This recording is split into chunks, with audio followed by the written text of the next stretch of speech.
What's up, guys? My name is Q, and today we're going to be talking about something very important. I think this topic is something that's at the root of a lot of the problems we face as a generation. We have a mental health epidemic, or the division we seem to have amongst each other. And that problem is that I think most of us truly don't know who we are. A lot of the times we look externally to find who we are. We rely on things outside of us, what other people like, celebrity drama, sports, to define our personality. But I think it's time for us to step back and look within. It's time for us to start appreciating who we truly are and not shaping our identity based on how we want other people to see us. Now, one of the biggest reasons not knowing yourself is a problem for you as an individual is because when you don't know who you truly are, you don't know what you truly want. And when you don't know what you truly want, you don't know what your purpose is. So many of us in this generation feel like the world is hopeless, there's no future, and that leads us to not have any purpose in our lives. And that's where depression comes from. We go to these jobs that we care nothing about. We engage ourselves in random drama and spend hours scrolling on our phones because we feel like there's nothing better to do. There's really no joy or purpose in the things that we're supposed to do as young adults. But I personally am a strong proponent of following your passion. That is what I think is the key to a lot of our problems and is the key to building a better future for this country and for the world, and most importantly for you as an individual. When you follow your passion, when you really push yourself to accomplish what you truly want to do, not what you think other people expect you to do, your parents expect you to do, society expects you to do. When you do what you want to do, you will find so much purpose, energy, and passion in all of the work that you do because it's what you want. Whenever I tell this to people, though, the first thing they always say is, I don't have a passion. We see all the things that we're supposed to want and that are supposed to bring us joy, but when we engage with these things, we actually find ourselves more and more depressed and having less and less energy. The reason is, no one can tell you what you want. You are the only one that can decide what you want. And that doesn't take looking outside and other people telling you what to do or what to want. That takes looking within. In today's video, I'm going to show you how to do exactly that. Today's video is the first video in a series on learning about yourself, how to know yourself. And in this series, I'm going to be giving step-by-step guides and tips for how to really be able to look within and find who you are and what you want. I'm not going to tell you what your passions are. This is a journey that everyone has to take on their own. And in my perspective, this is what life is all about, discovering yourself and trying to be fully yourself as much as possible. Now, the three things I'm about to share with you are just the stepping stones in getting into the world of discovering yourself. It is the first part, and it's what enables you to go even further. And these three steps are the three key awarenesses. Number one, we're going to be talking about the awarenesses of your reaction to unexpected things. Because your reaction to these things, emotionally and mentally, reveal a lot more about your beliefs and your values than you might expect. Number two, we're going to be talking about the awarenesses of your strengths and your weaknesses. Every individual is unique, and everyone has their own set of strengths and their own set of weaknesses. And whenever you find out what these are, you can become the most powerful version of yourself in every activity, every skill, and everything you do. Now, the last awareness we're going to be talking about is number three, the awareness of your passions and excitements. Now, this is where I think people tend to struggle the most in finding what they really enjoy, finding what they want to stick with to the end and become really good at, because it just brings them joy. And I'm going to go into a very simple formula for how to find out what this is for you. All right, let's get into it. Starting with number one, the awarenesses of your reactions to unexpected events as a reflection of your belief and values. Now, imagine you're walking outside, maybe on campus or next to your house, and a random person walks up to you and asks to give you a hug. They hold their hands out and they just want to embrace you. What is your immediate reaction to this? Do you hug them back? Do you say no and walk away? Or do you just ignore them? But regardless of how you respond physically, how do you respond emotionally? Because no matter what you do, this emotional response is probably going to be the same. Do you feel uncomfortable? Do you feel threatened? Or do you feel happy that this random person is just trying to give you a hug? And at the same time, what are you thinking? Are you thinking bad things about this person? Judging this person for wanting to give you a hug? Or are you immediately self-conscious about giving this person a hug even though they're asking for it? What are your thoughts that are going through your head? Now really put yourself in this scenario. Imagine this happening to you. What are the emotions that you feel and what are the thoughts that are going through your head?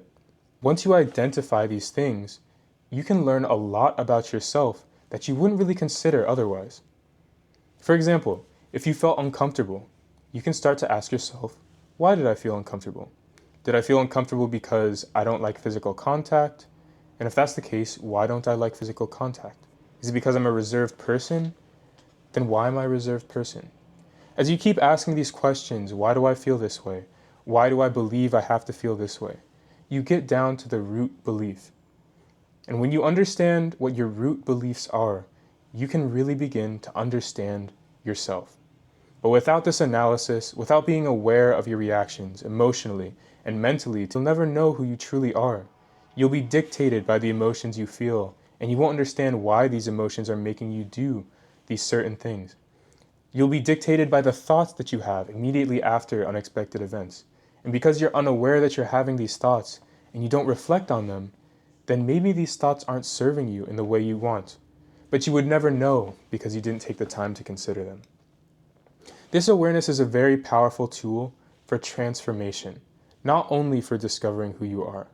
Yes, you'll be able to find who you are very easily by asking this series of questions for yourself, by observing your reactions to these unexpected events.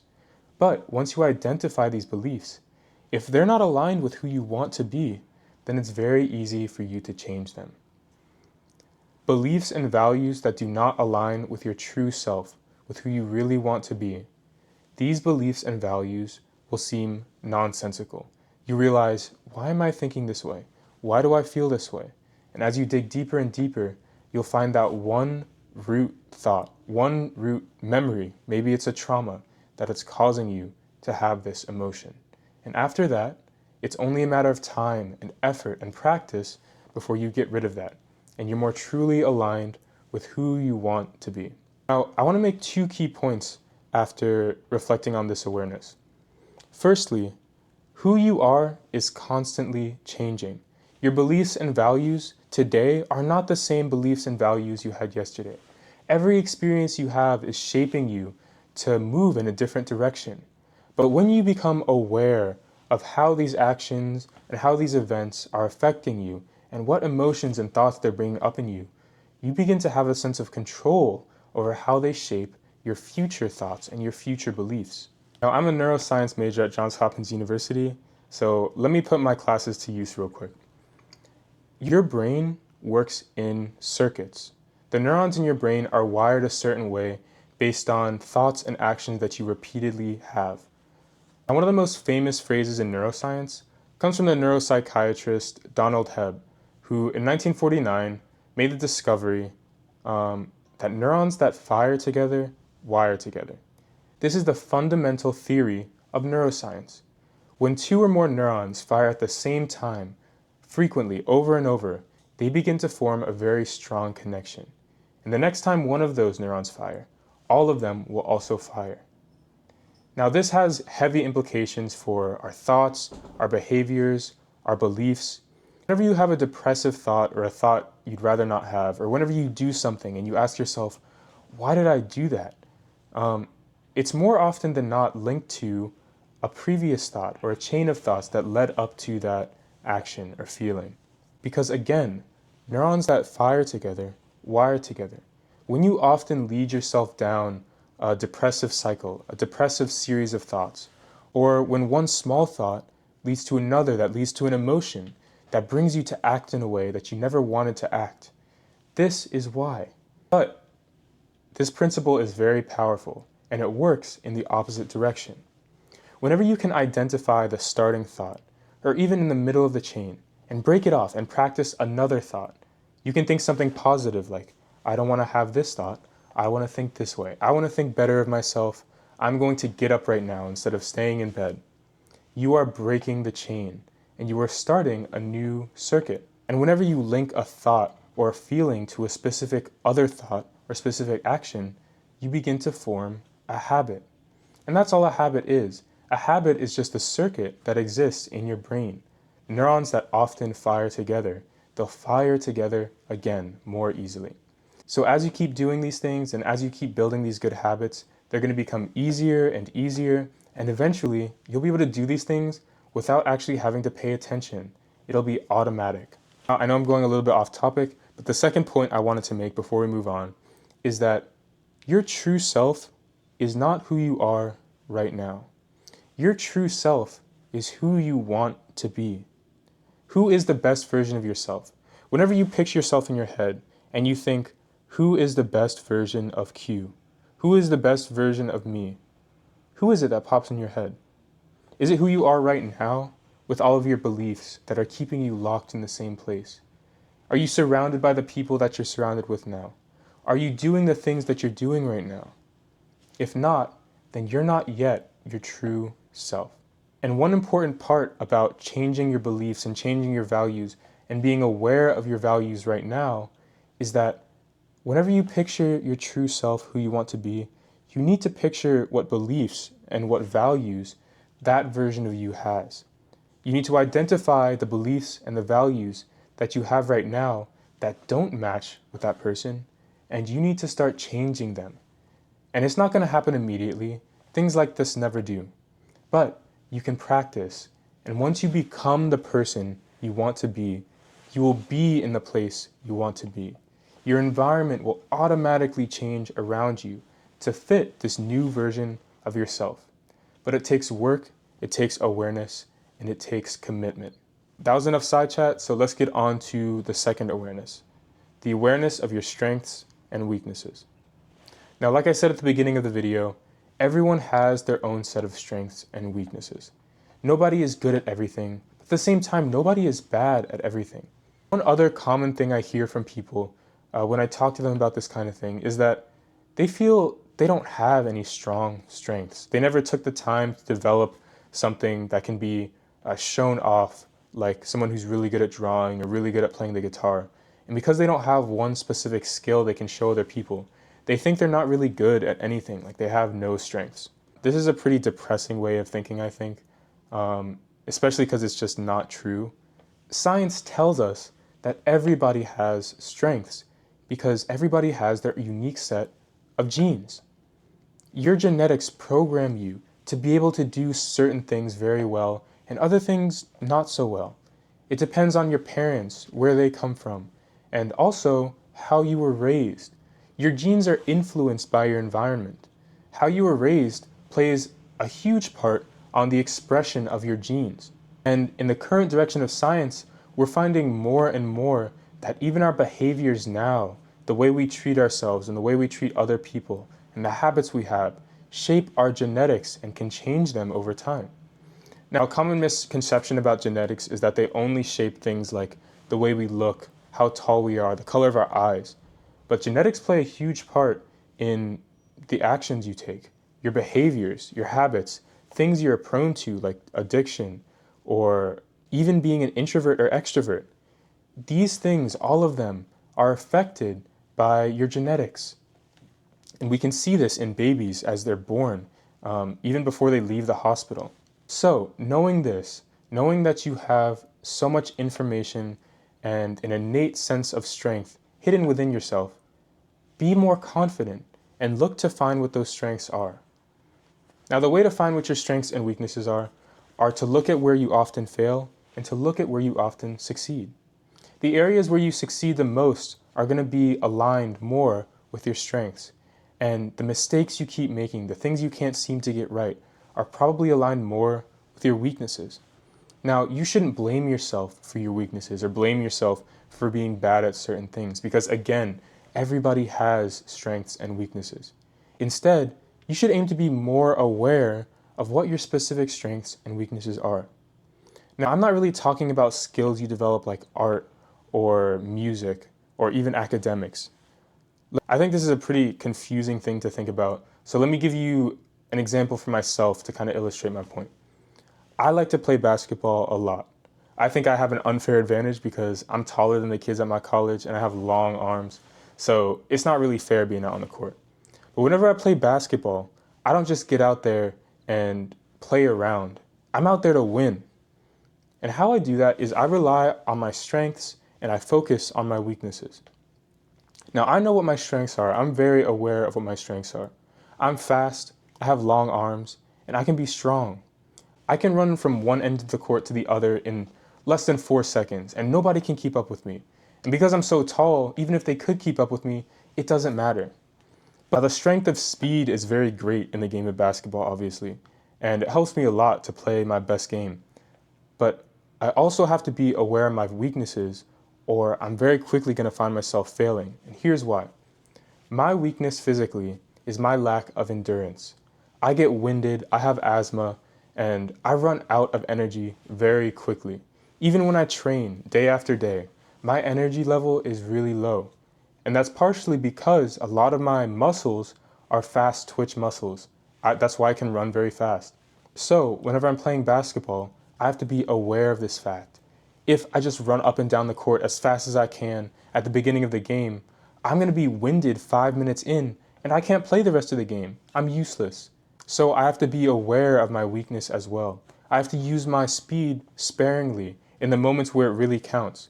And if I can do that effectively and play my other game well, then I'm golden. But you see here how my strength really isn't basketball.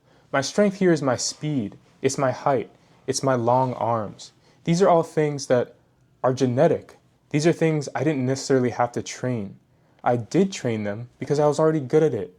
I love seeing myself run past other people as they try and keep up with me. I love beating people in races and looking back smugly as they try and keep up with me. Being good at something and having strengths is really fun and it's really enjoyable. So it's very easy to train these things. But it's only because I was aware of it that I had the ability to do so. At the same time, every time I had a race, I could not get up and go for a second race. It was my 15 seconds of fame and that was it. I'd have to take a break and sit out. So going into basketball, I was aware of these things and I shaped my game around them. And that's what allows me to play my unique game in the best way that I can. I apply this to every single thing I do, whether that's drawing, editing videos, it can be every single skill. I am aware of what I'm good at and I'm aware of what I'm not good at.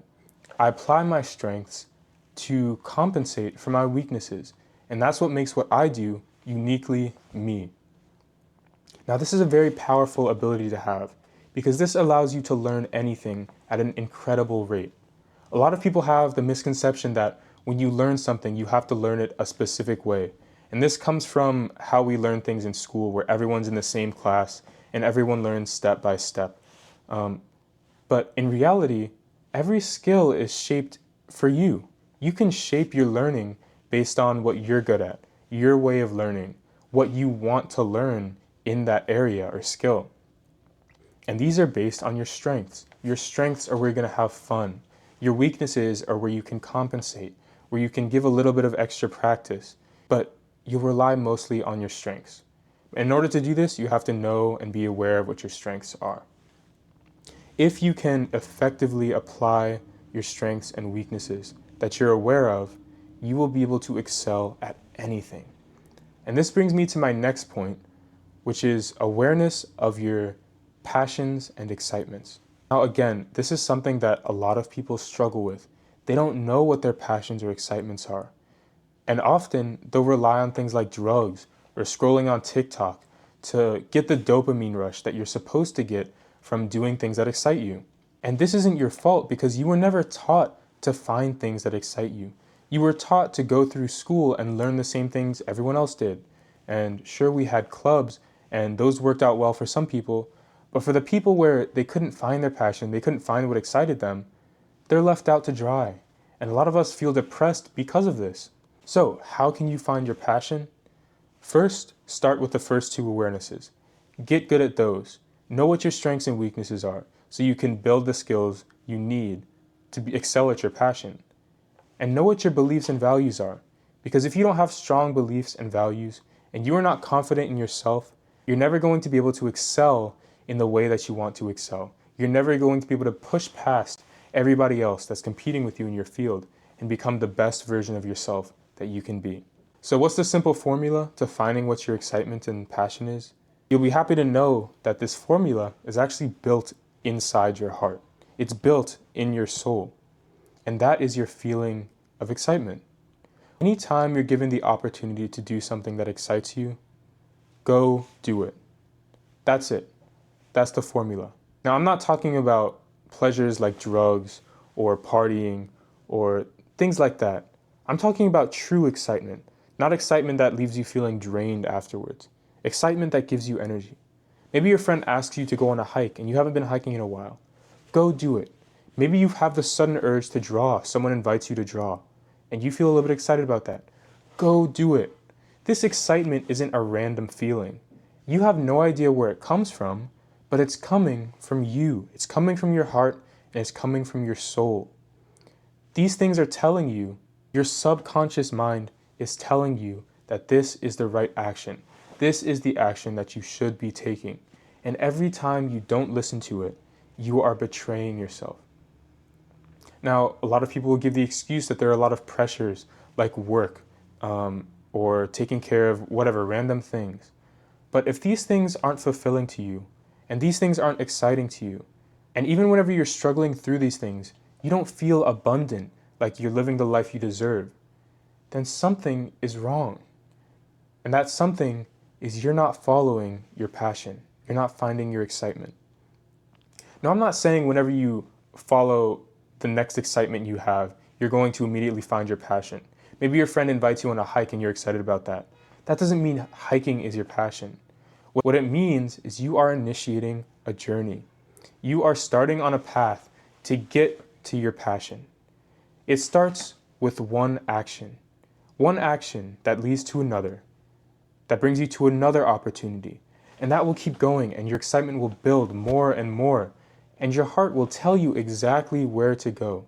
All it takes is for you to trust in yourself. Your emotions, your excitements, they're not betraying you. They're begging you. They're begging you to follow what excites you because it's in your genes. Your strengths and your weaknesses will complement your passion. Your beliefs and your values will complement your passion. You will be truly, truly who you are. And that is the most amazing feeling you can have as a human being. When you're liberated, doing exactly what you want, feeling exactly how you want, experiencing the things that you want to experience, and being so good at it. Is there a more fulfilling idea of life than this? Now, I make these awarenesses sound easy, but in reality, they're not. These things are very simple and they're very important, but that doesn't mean it's going to be easy to get into the habit of using them and starting to be aware of your beliefs, strengths, and your passions. So your goal is to start slow. Now, I would suggest starting with the first one because it's the one that takes the least amount of change. Whenever something random happens to you, I want you to think of this video. I want you to think of being aware of your reaction. Live in the moment and let it happen. But as you walk away from that unexpected event, think about it. What were the thoughts that were going through your head? What were you feeling? How did you treat the other person? And then think about what this means. Why did you think that way? Why did you feel that way? Why did you act that way? Asking these questions to yourself and allowing yourself to go down this path of self-discovery is what will lead you to evolving as a person, to becoming who you truly want to be and finding who you really are. And as you develop this awareness, the other awarenesses will become much easier. But it takes building the habit, like I said. Neurons that fire together, wire together. So start as soon as you can. Next time something unexpected happens, start. And then the next time something unexpected happens, you'll remember and you'll start to do it again. And eventually, every time something unexpected happens, every time you take an action, you'll be in the cycle of action, reflection, and then change. And eventually, you will change yourself. You will guide yourself to become the person that you truly want to be. This is just the first video in this series, and if you found this helpful, let me know in the comments or give me a like. I'm also open to any questions you guys might have about this topic in general or about the things I discussed in this video. Share this video with someone who you think needs to hear this. And I really want you guys to take this message to heart. I think if we as a generation start putting these practices into our daily life, whenever this becomes a habit for us, we can move past all of the things that drug the last few generations down and brought this world to the state of conflict and chaos that it is in right now.